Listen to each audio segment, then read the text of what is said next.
Good Shabbos. Good Shabbos. Just want to start out by sharing something a little entertaining. Yesterday, Rabbi Abi texted me to see what time we wanted to record this class on Chassidut. And of course, autocorrect doesn't always understand Hebrew words, so the text came through, hey, let us know when may be a good time to record the Sassy Dude class. That should be what we call it, the Sassy Dude I class. love it. Back. The sassy dudes are back. We can all be sassy dudes. All right. So, to something perhaps more serious. This week's parsha is Behar-Bechukotai, which is a double parsha in 1 week. This piece is from Behar, and it's from the Sfat Emet, who we've studied a few times, particularly of late. One of Danny's people that he's a fan of. So, the Midrash quotes the verse, death and life are in the hands of the tongue. It goes on to quote Ben Sira, who told of one who found a glowing ember and blew on it, lighting up a flame. Then he spat on it and it was extinct. Do either of you have some context to that paragraph, that midrash, or anything? That's why I'm opening it. Yeah, I was going to say not really, but Great. let's see. Well, I don't know what. Maybe he's going to get to it, but what verse he's riffing off of in the Parshah. But, So the beginning of the Parsha, it talks about the sabbatical year, the commandment that every 7 years the earth lie fallow. right. The little sections before this play off of that, and then play off of this question of like, well, what do you eat in the 7th year? And then the most recent quote here in the book is, when you come into the land which I give to you, the land will have a Sabbath rest for the Lord. I don't know what that has to do with any of it. Okay. Yeah. Great. And Ben Sira, I believe, is an apocryphal text from the Second Temple period that is not included in our Bible. So it's interesting to me that the Midrash, and then from that, Hasidic Rebbe is quoting it. Yeah, he shows up a couple of times in the Talmud as well. Did you say in the Talmud? Huh, cool. Yeah. Yeah, but I think you're right. It's a strange. It's maybe not what we would expect. Not what I would expect Right. for like a popular Devar Torah. Yeah. I mean, the fact that he's saying it was in a midrash makes it less surprising. If he had just come out and say, Ben Sira says, I would have been like, whoa, what? Really? Okay. The verse to the story, or the thing about Ben Sira, is showing how you can have death and life in your hands of your tongue. Both from the mouth. Right? You blow on it and it can light up, and you spit on it and it can extinguish. Great. Thank you. Breath and water both being typically signs for life.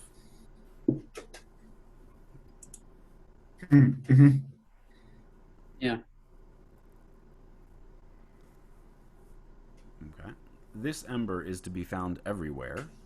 It is the spark of Torah, which is called fire. The word gachelet, is it gachelet or gahelet? Kachelet. I think. Gachelet? Okay, thank you. Gachelet, ember, is numerically equivalent to emet, truth. Truth refers only to Torah, by which everything was created. Thus, the ember is to be found everywhere in everything. I like this because one of the things I might have expected when I see a statement like truth refers only to Torah, I might expect that to be like a very limiting, narrow claim about where truth can be found. But in fact, he uses it to make a much, much more expansive claim, which is that truth can be found everywhere. So it's a neat turn. Right. He's not railing against the unbelievers, which is where you might have thought it would go. Right. I can imagine a version of this where he says, truth is only in Torah, which means that if you waste your time reading novels, whatever, that's bad. But in fact, it's the opposite. You can find it in all things because through Torah, all things exist. It reminds me of the line in, I think it's Pirkei Avot, that says, turn it and turn it, for everything is in it, meaning study Torah again, because anything you could possibly learn is in the Torah. And he's saying, yes, that's true, and it also works. It can work the other way. What is the Torah of Star Wars or whatever else? Yeah. Nice. This Torah being called fire is interesting. Often we see Torah called water. And fire we often see associated with negative connotations, though not always. There's a verse in I think it's Devarim 32, the Hazinu line. I think, where it's referred to as Aish.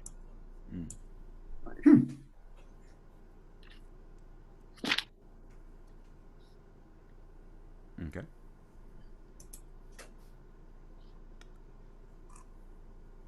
The Jew is capable of fulfilling the potential of this spark. Perhaps the person in general is capable of fulfilling the potential of this spark. Of this it is written, God blew the breath of life into the nostrils, and the person became a living soul. Living soul is rendered by the Targum, the translation into Aramaic, as a speaking spirit, as opposed to a living soul. We have the power in our mouths to awaken the life that lies everywhere. That is why, if you walk in my ways, is read as working at Torah. Let's pause there because of the page break.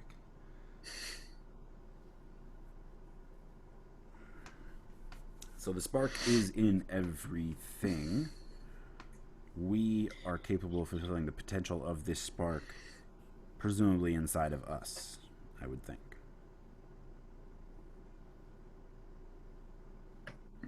And how do we have that power? It's that power in the mouth, as pointed out earlier from the first paragraph.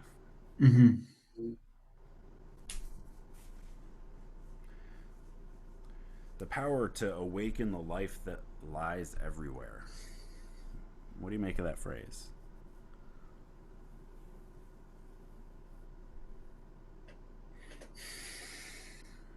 I mean, there's something that our speech can, make people feel good, or it can harm people.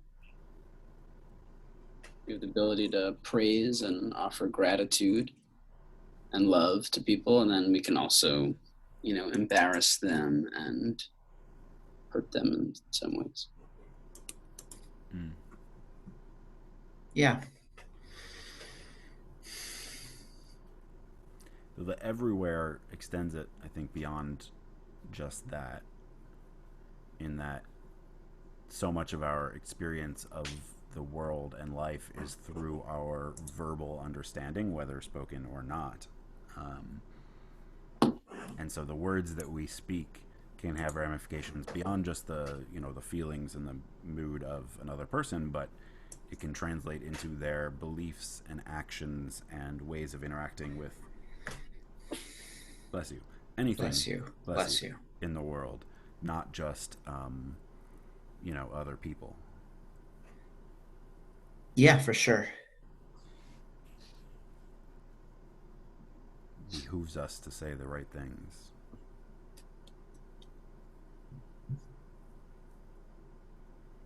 And yet, if the ember is in everything, I mean, can there be a wrong thing?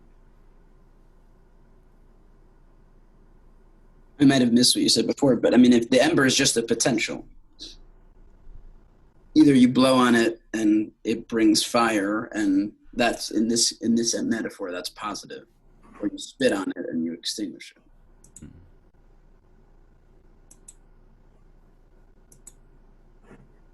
Mm-hmm. That's up to you to figure out how to use our speaking spirit.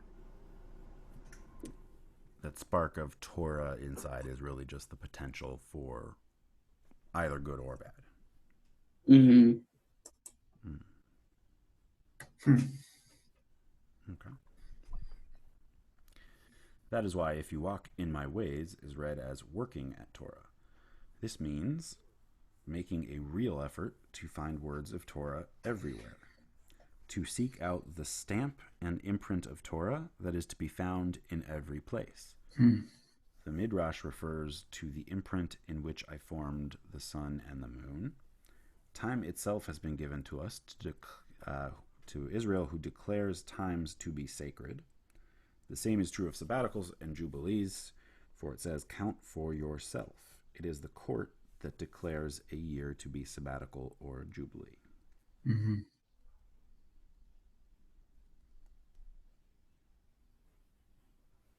So I think he's offering another more radical interpretation, because I think, if I'm not mistaken, the working at Torah, amelin b'Torah, is usually just classically defined as studying Torah.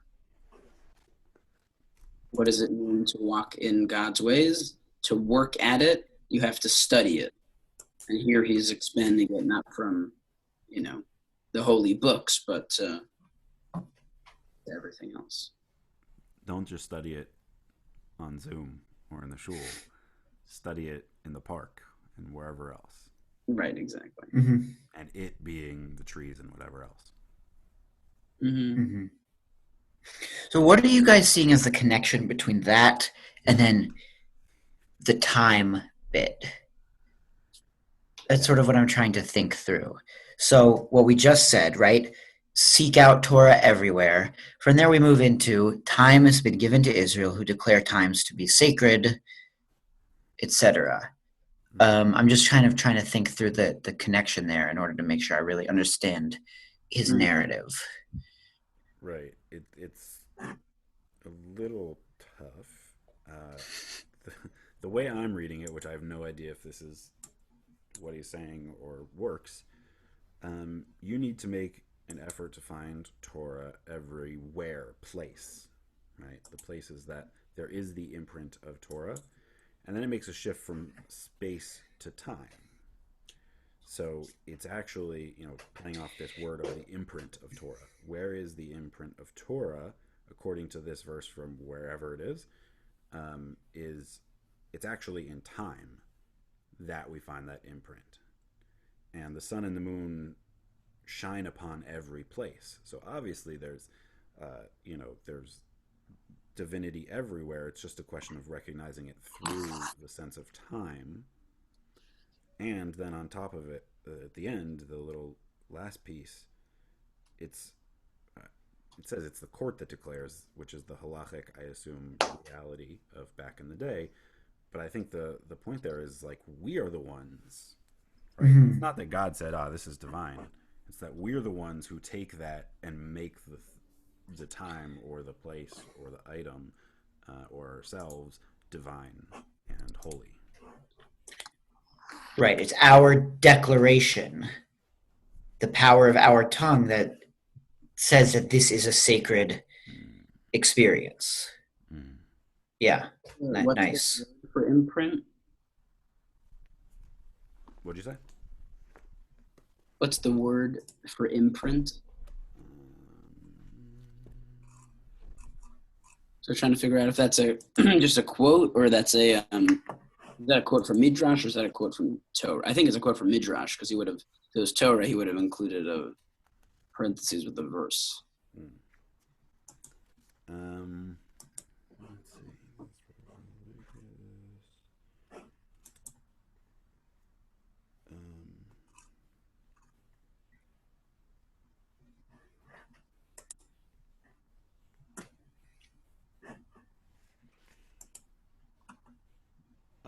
כמו שאמרו במדרש, חוקים שבהם חקקתי את הירח.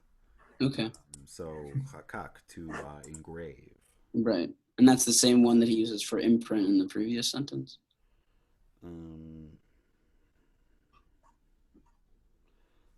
Yeah. Harushimot v'hachakikot. Okay.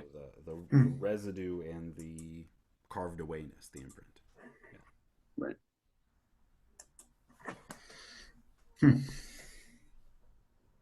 Right, which just to break down those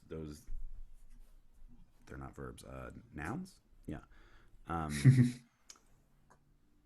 Torah touches a thing and it like carves a little piece out of it and it leaves a little piece of itself in it. Right, those are what those two words are meaning, which I think is a really interesting idea.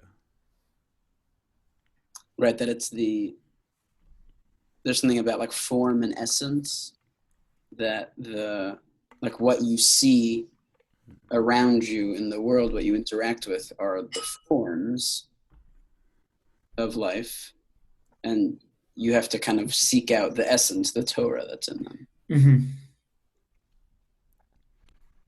Yeah. Sorry, go ahead, Danny. Oh, I was just agreeing. Or the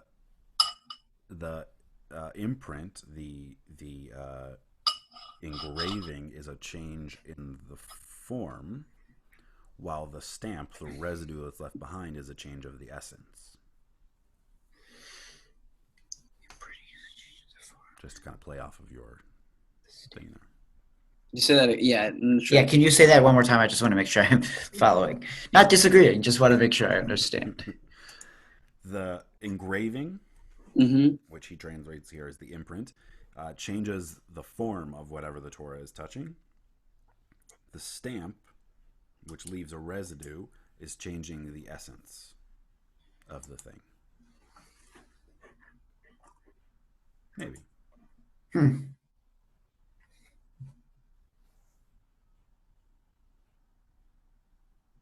I don't know. More importantly than that, right? If Torah is in everything, and Torah has this effect on anything it touches, that implies that anything that we touch or come into contact with, we inherently change it, and it inherently changes us, because we take a little bit of it and we leave a little bit of ourselves with it, which is, I think, a really interesting view to have on life.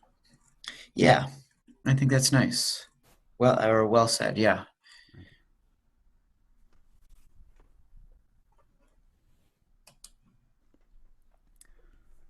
The power was given to Israel when they received the Torah. That is why the account of the sabbatical says, at Mount Sinai.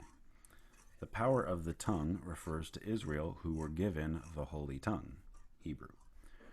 Presumably, that's what it means. Originally, all humans had a single language, but at the generation of division, which is the Tower of Babel, tongues became confused. The holy tongue was later given specifically to Israel when they received the Torah. Which is a little like piece of midrash that never occurred to me, was like they were presumably speaking whatever they spoke in ancient Egypt, right, when they were slaves. And they're supposedly given this Torah that's in Hebrew, and like they don't understand. How would they understand a single word of that? Yeah, that's fair. Mm-hmm. Holy tongue. How are the tongue refers? So is this power of the tongue that it's talking about to change, as I said above, to change for life or for death or whatever else? Is this paragraph saying that only counts in Hebrew? Or I mean, yeah, and only potentially only for Jewish people too. Yeah, there's some kind of particularity to this, which like personally makes me a little bit uncomfortable, but or more than a little bit, um, but yeah, either through just when you're using Hebrew, or it's some power that Hebrew uniquely has to elevate these things, Mhm. which these kinds of ideas have a lot of basis in Kabbalistic traditions. Um, but yeah, I don't know how to read that exactly. Yeah, which is sort of my issue above, where I said, what does he mean when he's saying this? Power that language have? Because the student of Kabbalah that inside me said, well, it means like essentially the magic spells that Kabbalah seems to believe work in Hebrew. Um, but Abi, I think you opened it up to just our general interactions through language, which have the ability to affect people. Which doesn't matter what language you're speaking. Right. Hmm. I'm wondering if the why he includes this part at the end is to somehow teach us that we're all able to receive the Holy Tongue. That even Israel, the Jewish people who are specifically associated with Hebrew, and I'm telling you this whole teaching because it's the power of Hebrew. Remember that they too, at a certain point in their lives and their history, didn't have it, and then eventually received it. So, I mean, so too you can receive it. Um, you would probably just say, so too, Jewish person, you could receive it. I may say, so too, anyone who can receive this, holy speech in some way. Um, Yeah. I don't know. I'm not sure if this really works, but another way of rereading this that I'm thinking is that, if we keep in mind that this was a teaching delivered at a time when Hebrew was not a daily language for anybody, Mm-hmm. right? It was more like, Latin or something, right? A language that you study and you pray, and, rabbis write halachic decisions in. So maybe there's something as well about it's not Hebrew per se as Hebrew, but a language that's set aside from mundane uses, mm-hmm. and that enables it to have this power, right? Hebrew wasn't a language in which it was possible to insult somebody. I mean, it was possible, sure, and it did happen, but I mean, it wasn't a language that was used for the day to day. It was a set aside language.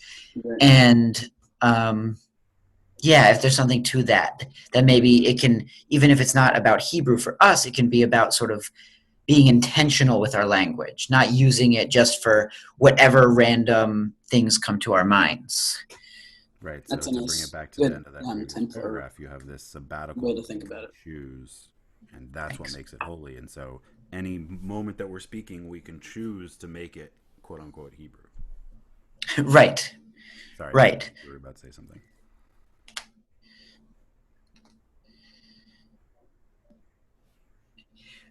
right. In some sense, if Hebrew's not, kadosh, holy in Hebrew, has to do with something being set aside or separated. Mm-hmm. So, when we talk about Lashon Kadosh, this term he uses, the holy Mm-hmm. tongue, maybe it's not so much, or we can see it not so much as being about that it's about what particular language it is, but just that it's a way of using language that's set aside, that's distinct from the everyday.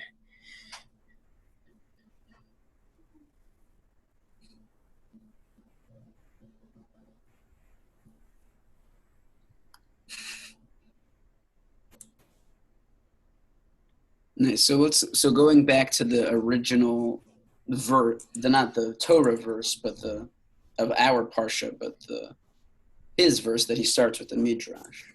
I mean, I guess I was just death and life are in the hands of the tongue. Um, I don't know if I read that now any differently. Well, it sounds like death and life are in the hands of Israel, according to his final Hmm. statement. Well, death in hand, maybe maybe it's death and life are in the hands of the holy tongue. Or if you're going to follow maybe Danny's, like the tongue that is used intentionally or with purpose, or Yeah, I think that's how I'm inclined to read it now. That, although maybe this original verse we should still see as more expansive than that. Maybe death and life are in the hands of the tongue. I'm also picturing now like a tongue with hands, but that we don't have to, go down that. Anyway, but death and life are in the hands of the tongue. Life is in the hands of language that's intentional, language that's set aside. But death can be in the hands of the careless tongue as well. Mm-hmm. So he translated it the power of the tongue below, but in Hebrew it's actually the hands of the tongue hints at the children of Israel. The Hebrew actually doesn't change the phrase, but he does in the translation. Huh, interesting.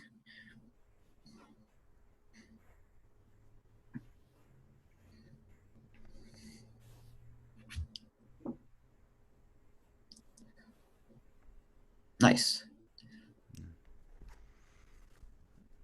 Anything else before we see what Green wrote?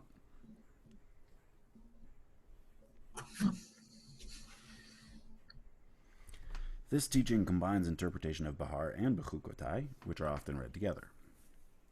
It contains a very radical expression of the notion that Torah is to be found and sought everywhere. This view should certainly encourage religiously seeking Jews to engage in the sciences and in all other branches of knowledge, ever hoping to expand the realm in which sparks of divinity are to be found and uplifted.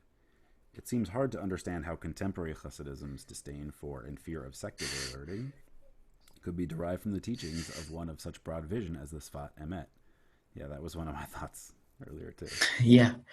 Warsaw of 1900 may have been a more open place for the Chassid than Brooklyn or Jerusalem a century later. Interesting. Wow. Yeah. But this teaching is also a hard one for the contemporary reader. For Adam's breath of life to refer to a power of sacred speech that belongs to Jews alone, as Danny was saying, shows the narrow and overly exclusivist side of the older Hasidic tradition. In the author's own spirit, the postmodern reader here has to liberate the spark and expand the everywhere in which the presence of God can be found. I like that sentence. It's saying, even if the original author wouldn't have agreed with this statement, your expanding it to include this is actually in the spirit of what he was doing, which is such a fascinating idea.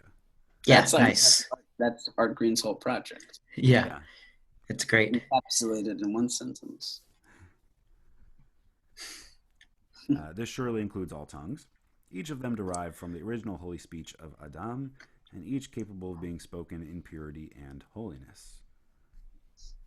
Perhaps Hebrew has to become a secular as well as a sacred vehicle in our day in order for us to understand that holy tongue means something more than a specific language.